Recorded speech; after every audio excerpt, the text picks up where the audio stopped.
2024 Mexico. ஒரு கடற்கரை ஓரத்துல ஒரு நபர் நடந்து போறாரு.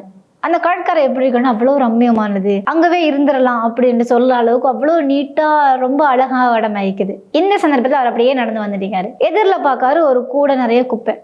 இப்போ நான் கேட்குறேன், யோசிச்சு பாருங்க.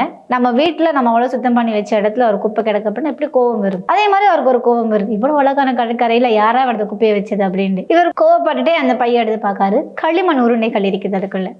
ஓகே, களிமண் உருண்டை. அங்கால பார்த்தா கடல்.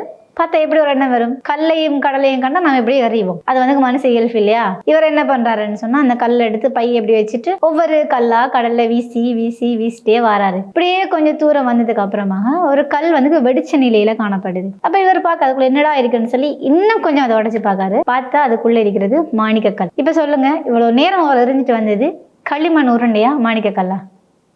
இதை ஏன் இவர்கிட்ட சொல்ல அப்படின்னு சொன்னா, இப்ப இருக்கிற நம்மளும் இதே மாதிரிதான் பொன்னான நேரங்கள்ல களிமண் உருண்டையை நினைச்சு வேஸ்ட் பண்ணிட்டே வந்துட்டு இருக்கிறோம். நல்ல சந்தர்ப்பங்கள் எங்களுக்கு கிடைச்சிருக்கும்.